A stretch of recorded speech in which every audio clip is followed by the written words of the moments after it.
everybody. I'm Kira Davis, the host of The Orange Report with Kira Davis, and you're watching The Orange Report Weekly. We are here post-July 4th weekend, and so a belated Happy Independence Day to everybody out there. But we're back. We're ready to go. I'll tell you a little bit about my 250 experience in just a minute. But keep it locked here. This is The Orange Report, all the news and views you can use from around California, Orange County, and America, because let's face it, America news is California news, and California news is America news. All right, before we get started though, let's get to some headlines.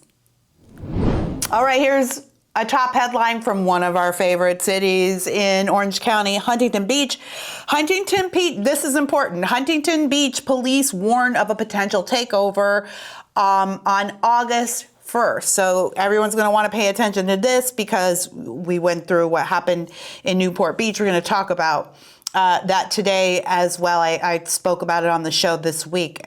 Incredible. But Huntington Beach is warning of another Newport Beach type takeover. Huntington Beach police warn that anyone involved in organizing or taking part in criminal activities tied to potential takeover being planned for that city on August 1st could face arrest. And the police say, "Dear Beach Bash organizers, thanks for the flyer. We've seen it too," begins a statement the Huntington Beach Police Department posted to Facebook on Thursday. In its Facebook statement, the police department said it's aware of social media posts promoting the Beach Bash. The takeover apparently was being planned for the event on Saturday, August 1st, police spokesperson Jessica Cuccia said. An Instagram post that officials said promoted the bash appeared to have been removed from Instagram by Thursday afternoon, and organizers could not be reached for comment. Authorities say that detectives with the Department of Special Investigative Bureau have identified people that they believe to be involved in organizing and promoting the event, and an investigation is ongoing. And so earlier this week, and we'll play those clips for the weekly show tonight. But earlier this week, I did talk about that Newport Beach takeover, and I posed some questions. What do we do as citizens to protect our peace, to protect our communities? So this is one such way, right?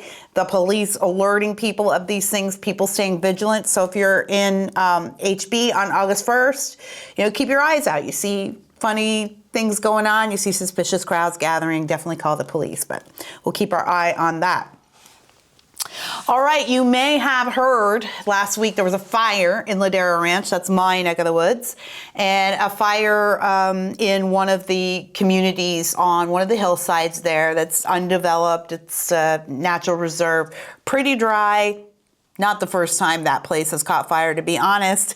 But this headline caught my eye from the Orange County Register. Real Housewives star apologizes for son's involvement in Ladera Ranch fire. Ooh, yikes. So I don't really watch the Housewives of Orange County anymore. I do watch the franchise, but not Orange County. It's different when you live here, isn't it? It's a different vibe. Jennifer Padranti, had put on my glasses because I'm getting old, and it's hard to admit. Jennifer Padranti of the Real Housewives of Orange County apologized on social media on Thursday for her son's involvement in a brush fire that burned at least 7 acres of Ladera Ranch on Tuesday, July 7th. "I would like to clear up the rumblings of my son having involvement in the Ladera Ranch fire," Padranti wrote on her Instagram story on Thursday, and I'm sorry if I'm pronouncing your name wrong. A few hours before season 20 of The Real Housewives of Orange County premiered on Bravo. That's his own story, isn't it? "He and others were involved. My ex-husband and I take this very seriously," she continued. "This behavior is unacceptable. We are deeply sorry to our community. This is a tough learning moment for our son and our family." OC Fire Authority Captain Augie Romo said that 3 minors were questioned, but no arrests were made.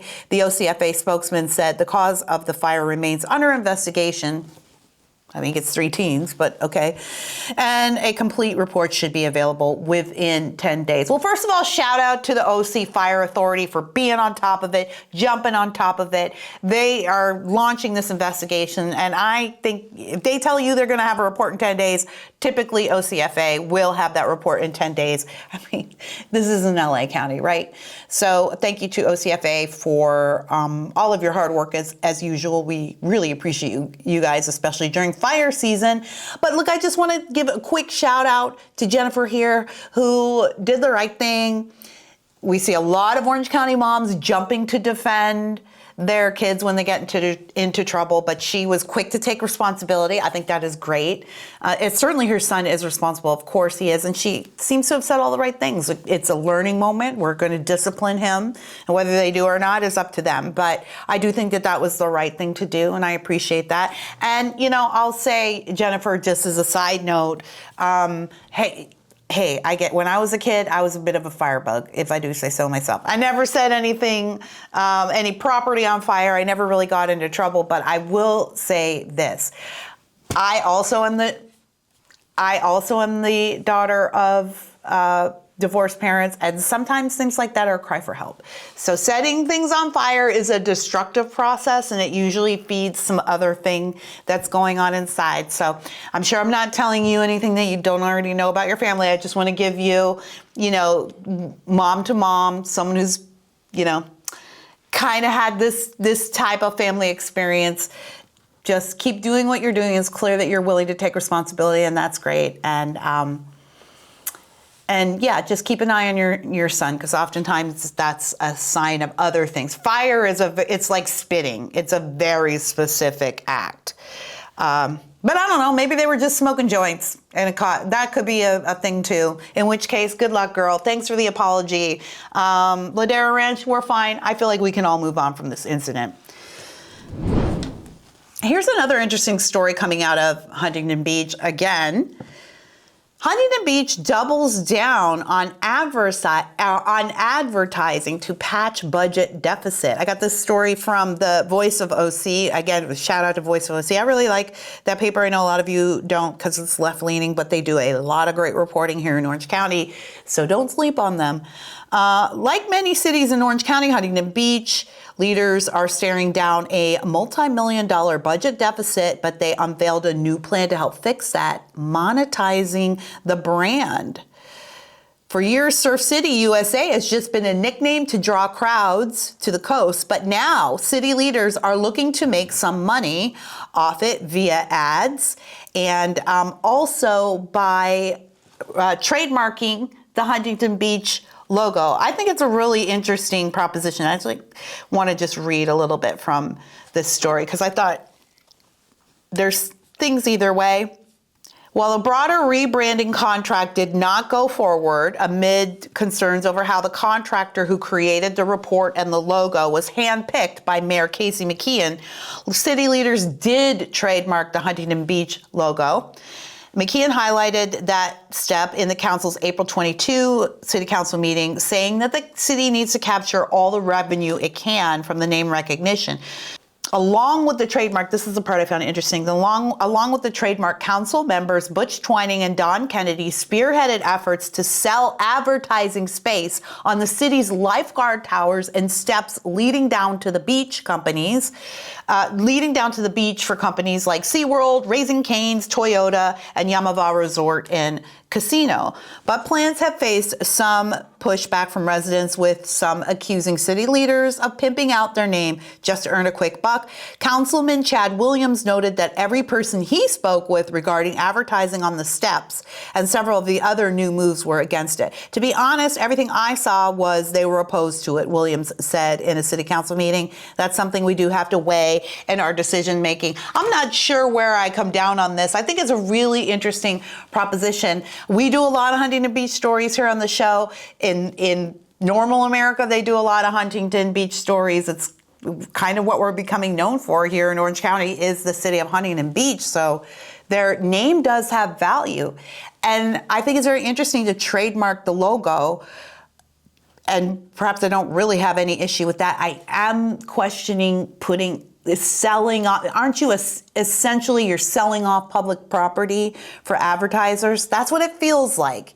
Now, I'm not knocking the outside the box thinking. I actually really appreciate that.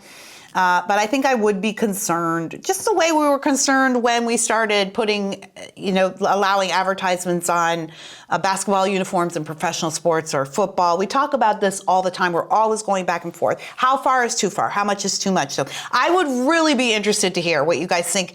Drop your thoughts in the comments. Send me an email. Send something along. I want to know, do you think this is a good way is using capitalism to increase the budget, or is it kind of selling the city off?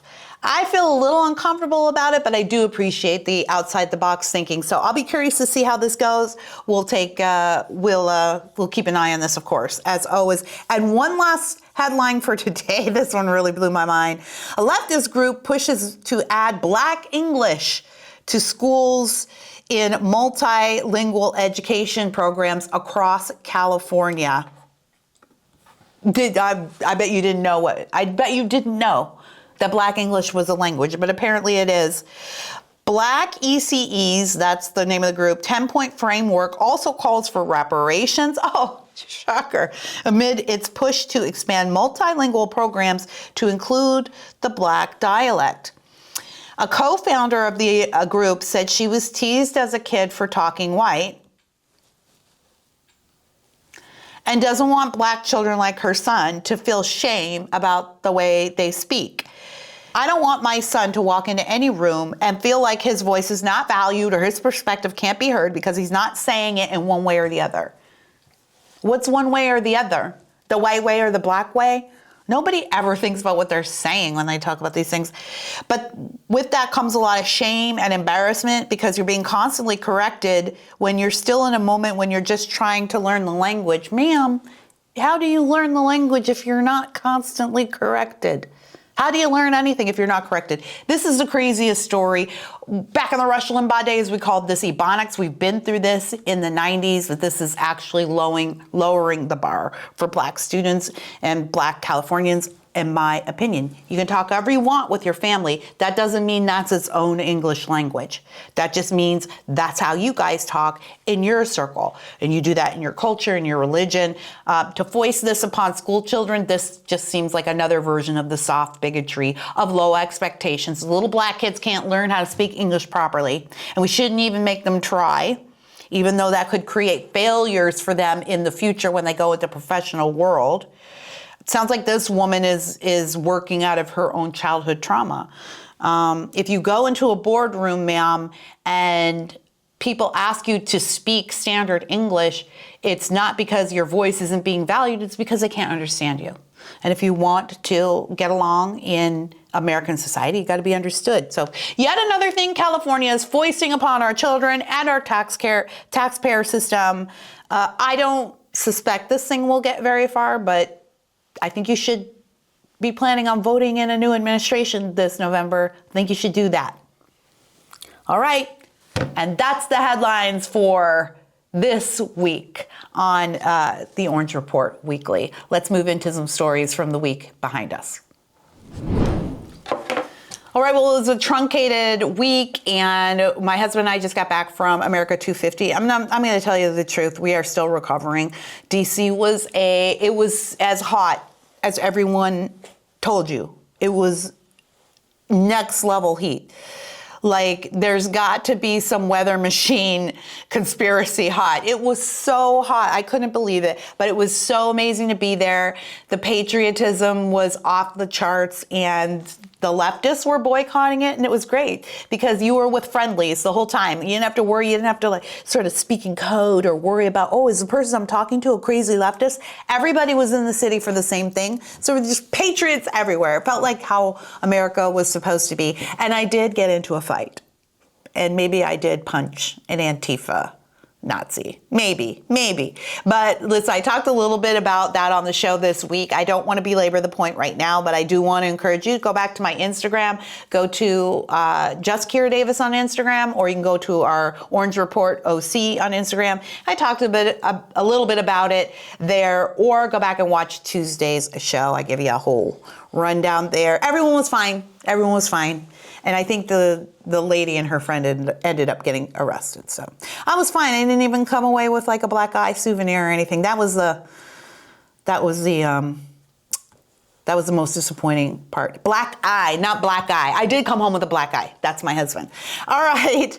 On Tuesday, I did run down the Newport Beach situation. Boy, oh boy, was that crazy. We were in 250, which was in DC, which was its own kind of crazy. So I didn't really know what was happening in Newport Beach until I woke up really the next day and looked over X, and it was insane. So I made sure to talk about it at length on Tuesday's show. And what I ended up doing was running down a column I wrote at my Substack, which I thought really encompassed and summarized the real problem with that takeover, which is not that it's a bunch of unruly teens and a bunch of stuff got messed up. But my point is that this is a type of war and it's happening all over the place. And the point is to make you feel miserable and unsafe. So check this out. What Newport Beach experienced was not a teen takeover. It was a declaration. War. Let's see. I'll scroll down here. People make fun of Newport Beach, of the Newport Beach crowd for a reason. They are stereotypically affluent and American. You can still walk down the street at night safely. Kids have beach parties and parents take their kids to the boardwalk alongside the tourists. Prom isn't riddled with gang signs and twerking. The prom perks that induce eye rolls in Newport Beach are expensive limousines for ungrateful teens and luxurious locations for the event itself. Life is not normal in Newport Beach, but it is normal America. What happened on July 4th was an invasion. Thousands of youths from outside of Newport flooded the streets and the beaches, blah, blah, blah. See, we don't have metal detectors at the front entrances of our schools. We let our kids run ahead of us at the parks and on the walk to school because it's safe to do so. We still use our libraries for normal things like reading and studying instead of drag queen story hours. This is ideal America. The troublemakers who showed up on the 4th were not restless teenagers. They were an invading force. Funded and organized by whom? I couldn't tell you. Likely most of them just saw where to show up on social media. But as we've seen with Antifa, and this is where those kids from Ontario, Canada, and the Netherlands, that's where you need to got that in your brain? That's where this comes in. As we've seen with the Antifa and anti-ICE crowd and the SPLC scandal, these things are typically well-funded by outside sources, and those sources are in the business of destabilizing America. Those teens were sent. Again, it wasn't some teen takeover. It was a declaration. It doesn't matter how much you pay to live here or how much you pay for your fancy private schools. You are only as safe as we allow you to be. We here in South County, we live under the fairly realistic assumption in this part of the state that when we call the police, they will come and protect us. But the police are not the military. They can help you when 10 people bum rush your grocery store. What can they do if it's 1,000 people? Nothing. And neither can you unless you are willing to take up arms to defend your communities when the need arises. And I am dead serious about that. If you cringed hearing that, tell me what the alternative is. I'll tell you what it is. It's to stand there and watch total strangers, animals, disassemble your piece brick by brick, which is what the poor residents of Newport had to do. Make no mistake, the officers did their jobs with over 400 arrests made so far. Newport police deserve credit and accolades for their swift and stern response. There simply weren't enough of them. Again, they are law enforcement, not military. Police are not trained for the front lines of war. What came to South Orange County over the weekend was war, a violent invading force. It isn't simply the violence of a one-off event like the Newport Beach invasion that is the threat. War is holistic chaos. One front breeds another. When the looters retreat, the activists and the fearmongers step in to fix the problem. Then it is the law-abiding residents who are punished with harsher public gathering laws, restrictions, and canceled traditions. Then there is the issue of distrust. In a region that depends heavily on tourism, residents must be open and friendly to those tourists. Living through events like this makes everyone more suspicious of each other. It turns us from high trust to low trust. What do I always tell you? The misery is the point. The misery is the point. The best parts of Orange County operate as high trust. They're the places my kids still frequent, the places I don't worry about for them. Recently, my 18-year-old daughter asked if she could meet a friend in Long Beach. My husband and I both immediately said no. Long Beach is not a safe place for a naive and beautiful teenage girl from South County. She was disappointed, but she and her friend came up with an alternative. Could they meet in Huntington Beach? Yes. Huntington Beach is a high trust community. Long Beach is low trust. The low trust community invaded the high trust community. And if we want to preserve what makes Orange County high trust, we must simultaneously resist invaders like the takeover gangs and the temptation to restrict our own residents in response. Short of military action, the only thing we can do to protect our high trust communities is to deputize ourselves, police ourselves. We must make our peaceful communities inhospitable to the inhospitable. This is all on purpose. The intent is to equalize our communities by making every community a shithole. I, for one, am not on board with that. My family and I moved out of the inner city almost 20 years ago. Orange County is our American dream. And we do not pay this much money to raise our children here just to watch that dream turn into the same nightmare we left. Not on my watch. Not on my watch. That's the article. It's over at my Substack today. You can go to justkiradavis.com to read the full thing. And I know that people say, what are you suggesting, Kira? Are you suggesting that people, go out there with shotguns and start shooting people? Or no, I'm not suggesting that. I don't think. What I am suggesting is that Orange County people have gotten so comfortable that we think that the police can take care of every problem. And as proven and again, I just want to say the police did a great job, but they're the police, right? There was thousands of kids there. There were hundreds of police. If thousands more had shown up, the police would have been absolutely helpless. What do you do? What the people had to stand there and just watch their grocery store get trashed. They had to stand there and put up with it. Because in Orange County, we don't see these things coming. We don't think they will ever happen to us. And we are so comfortable, like we call the police for someone watering their grass on a drought day, right? Like that's how comfortable we are here. But I think we need to start getting a little uncomfortable, and we need to get comfortable with the idea of making outsiders feel uncomfortable. And this is how you get those uppity communities. This is how it happens, right? People got to tribalize. And that's another part of this. It's all to tear down the traditional boundaries of American life. The goal is chaos. The goal is misery. It's to tear down our comfort, our peace, and it's to make us afraid.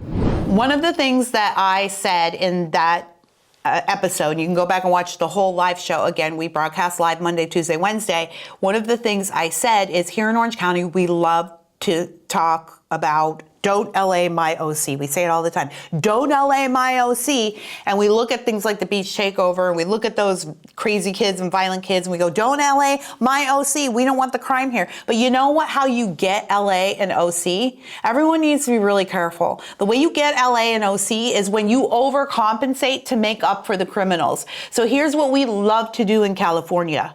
When there's a big problem like this, the lawmakers, the city council members, and the big government lunatics in your community go, we got to fix the problem. We have to fix it. We've got to come up with new rules, new regulations, and then it ends up being the community that is punished for the acts of these violent criminals with new regulations, restrictions, canceling old traditions, canceling events. So I want everyone to think about this. When they talk about don't LA my OC, that doesn't just mean crime or prostitution or illegal immigrants or all that stuff going unpunished. That's not what it means. It also means don't become commies like LA, right? And the way you become commies, this is why they do it. The misery is the point. What do I always tell you? The misery is the point. This is why they do it. The way you become commies is you overreact to every situation with the law. You create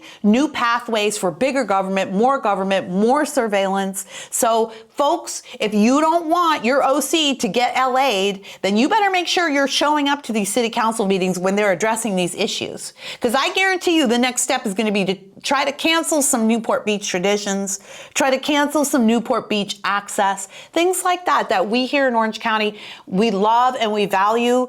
Newport Beach is a vital part of the culture of Orange County. And as a matter of fact, when my husband and I moved our family here from the inner city, almost 20 years ago now, it was one of the things that we marveled at. Like, this place looks like it does in the movies. First time we saw a blonde kid going down the street on a skateboard, we were like, oh my gosh, it does really happen. You know, this place is special, and there's a reason why people flock here from all over the world. And so if we don't want to LA our OC, one of the things you're going to have to do, people, it's not just about pushing out the crime, but it's also making sure you're showing up at your government meetings, your city council meetings, so when they address these issues, you have a say. You have a say in protecting your community, its values, and its peacefulness. That is very, very important. Government goes to those who show up. So if you're not showing up, guess who it's not going to? All right, well, keep an eye on that. And don't forget about the headline that I read earlier about the Huntington Beach potential takeover August 1st. And they seem like they're getting prepared. Maybe that'll change. But wherever you are in Orange County, as the summer goes on, just keep your eyes open, stay alert, and get to those city council meetings. All right, we also talked on Wednesday about Gavin Newsom, because how can you have a show called The Orange Report, California News, without including Gavin Newsom? I don't know if you guys knew this or not, but Gavin Newsom is our governor. Yeah, he's still the governor. I know, it's so crazy because you never see him in California and you never hear him working for California. He's usually out there talking about Trump, and he still is. So this week we went over Gavin's, what I'm calling his reframing of the narrative. Gavin's in a lot of trouble, and he's trying to reframe the narrative quickly. He's just got a few months left to do it, to make it seem like he's being personally prosecuted by the Trump administration, and he's under duress because he's such a threat to President Trump. A threat for what? I don't know. Stealing all the hair gel in America? I don't know. But Newsom is in deep trouble thanks to his former Chief of Staff, Dana Williamson, and he's currently in the midst of a lot of gymnastics. So we talked about that this past week. All right, Gavin Newsom's in big trouble, everybody. I need y'all to know this. Gavin Newsom is in deep doo-doo, okay? Dana Williamson, you may or may not have heard about her. I've been talking about her. She got convicted of money laundering and campaign fraud and some other things. She's connected to Becerra, but she's also Gavin. I'm trying to give you the truncated version of this. Turns out Williamson's been under investigation since the Biden administration. All right, this is a Biden thing. It's not a Trump thing. And I think this is Kamala's fault. And turns out she's been wearing a wire for years. And she's very close friends with the Newsom. So Gavin Newsom knows that he is in deep trouble. And so he is out there peacocking right now. He's trying to create some firewalls, some protections, and he's also trying to jump on the socialist bandwagon. I'm not sure if it's because he's courting that base for 2028, which I guess is part of it, or if he's trying to circle some wagons and try to get some protection from himself, try to avail himself of that socialist mantle so that he can say, oh my gosh, I'm the victim. And he's kind of already starting. But here he is today posting on X. Donald Trump is still refusing to release billions in fire disaster aid owed to the victims in California. Sir, how very dare you? How very dare you? How dare you talk about what is owed the fire victims in California? And we're still at like 3 permits to rebuild in the Pacific Palisades alone. And no one talks about the Eaton fire. No one talks about Altadena, which has now disassembled its single residency communities, its family residency communities. And what's going up in those places? You guessed it, high density housing, high density apartment housing. And the other thing nobody's talking about is that's black owned. Altadena has the largest black owned population, or black owned homeowner population I think in Southern California. I think in all of California. But in Southern California, historical black owned. So all those people out, because they didn't have the money, right, to replace it, and all the insurance premiums and all of the deductibles, all of that. We're not talking about that, so excuse you, sir. But he's setting the narrative for you. I'm under duress. I haven't done anything. I'm such a good guy. I'm just a good Democrat.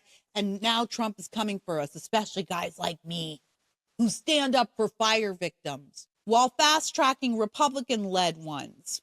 Americans deserve better than government by political institution. By political retribution, government by political retribution. What a creep. What a disgusting creep. I think there's a special place in hell for guys like this. And look, I don't know what happens to you when you get called home, and maybe you got an opportunity to face the Lord and you get a redo. I don't know. I'm not going to pretend like I'm part, that I'm privy to what the Lord does. But Newsom, when someone is such a bold-faced liar and does it with such ease, it is evil. It is evil. You're worried about the feds not giving the fire victims in California aid? Excuse you, Governor Hairgel and Miss First Partner. Where did the $150 million cash of fire aid go? Where'd that go? Where'd it go? We were told that if we watched this concert and donated money while we were getting all this great entertainment, that money would go directly. It said it during the entire concert, going directly to fire victims, and not one penny did, not a single penny. It all went to NGOs, third parties, half of which weren't even fire relief. Some of them were homeless services. Some of them were education services. Some of them were employment services. Some of them were Jen Siebel Newsom's groups, or groups that were affiliated with Jen Siebel Newsom. This guy has some nerve. But you know why he does it? Because he knows that we are siloed in our information. And that's what makes him a liar. And that's how the mainstream media plays a part in this too. Gavin's in trouble. And that's all this is. He's just setting a narrative. I'm not even sure if he's looking ahead to 2028. I think he's worked so hard. He's totally been groomed for that. And so how do you let go of that dream? But I would be venturing to bet at this juncture, he's just trying to stay out of jail. And he's hoping that the wagons will circle tight enough to keep him out. All right, let's go to, number 5 from Ashley Zavala. Ashley says, Governor Newsom to kick off summer tour campaigning for Democratic candidates in California and across the country. Is anybody asking for Gavin Newsom to come campaign for them? We just went through a very contested and heated gubernatorial primary, and every one of those people rejected Gavin's advances. Some of them gave Gavin a nice grade, but Sarah was like, "Oh, I'll grade him an A." I don't know what that was about. Matt Mahan didn't want to disparage Newsom, but none of them were asking Newsom to endorse it. As a matter of fact, when someone asked Newsom about endorsing a Democrat candidate, he said, I'm going to leave that. I'll let them handle that. I'm going to leave that to the process. I'm not going to get in there. Nobody wants Gavin's endorsement. They want it about as much as they want Kamala Harris's endorsement. What is a Gavin endorsement worth? I think that is just the height of delusion and arrogance. Let's read on. Newsom is gearing up for a summer tour across the state and country. He's the governor of California. We don't know where he is on any given day, and he's still heading out of the state to fundraise and campaign for Democrats looking to pick up seats and take control of the U.S. House of Representatives and Senate this upcoming election. I'm just wondering who's asking for this. Let's move on. Okay. Like, really, let's move, because that's what Trump's doing, right? So Gavin doesn't have any original ideas, and he thinks it's a funny idea to copy Trump. I still think branding-wise is a terrible idea. I think if I was working for him, I would say this is a terrible idea. You need to separate yourself from this guy. You need to establish yourself as something different, not becoming the left-wing Trump. That's weird. Newsom, who has about 5 months left before he terms out as governor, will campaign in California and key battleground states to, quote, protect democracy and voting rights, elect Democrats, flip seats, and end Donald Trump's unchecked power. Again, I would like to say, who is asking Governor Newsom to leave his state and come to theirs to advocate for them? Because no one in this state is asking for it. No one inside California is asking for it that I know of. So why would any Democrat outside of California ask for it? I don't even know who it is. Let's read on. Maybe Ashley tells us. The trip comes almost a year after Newsom launched his effort to redraw the districts, Prop 50. The tour begins Thursday in Nevada. He'll join the Nevada Democratic Party to rally volunteers and send canvassers across the Las Vegas metro. Okay, so nobody, the answer to my question is nobody. Nobody has asked him to come stand on a stage or next to a campaign event. He's just going to go to the general volunteer launch for the Las Vegas, for not even for all of Nevada, but for the Las Vegas metro area. For the Las Vegas metro area. Would you consider Las Vegas a grassroots stop for Democratic politicians, for Democrats? Is that like where you go to launch the grassroots? No. Vegas is the mob. Vegas is mob town. He's just going from one mob town, Sacramento, to another. Hilarious. In that state, Newsom is aiming to raise money for Democrats, including Attorney General Aaron Ford, who is running for governor against Republican incumbent Joe Lombardo. Newsom is also expected to meet with Congressman Stephen Horsford and other state Democratic Party leaders. Again, there isn't a single word in here about someone being excited for Newsom to come campaign for them, someone inviting them. He's going to meet with some guy, right? We're not getting that confirmed from that congressman. He's going to meet with that congressman, and then he's going to raise money for the attorney general, not campaign for him, not campaign with him, not get on the stage and not do any of that, because nobody's asked for it. Nobody wants it. They want Gavin Newsom standing next to them about as much as they want Kamala Harris to stand next to them. A large part of the tour will focus on California later this summer. Oh, thank you, sir. Thank you. Oh, you're going to come back to our state that we still pay you to manage? Oh, my gosh. Thank you, sir. May I have another? What's crazy is we are watching Gavin Newsom pull even further to the left. And what is happening to Gavin Newsom, I think, is indicative of what is happening to the entire Democrat Party. They're lost right now because the old guard, that's the Pelosi guard, the Gavin Newsom guard, the Kamala Harris guard, Joe Biden, they had a plan. They knew how the next 4 to 8 years were going to work, and they were going to set up Newsom to go out there and take the mantle next. But then came the rise of Mamdani and the DSA. And Gavin sees the writing on the wall, and his solution is to pull further to the left, to try to become one of those socialists. He's not a socialist. He's not a capitalist. Frankly, he's not a Democrat or a Republican. He's simply an opportunist. He's basically a robot. So he's just trying to do what he can to win. So you're watching him in real time court the Mamdani set.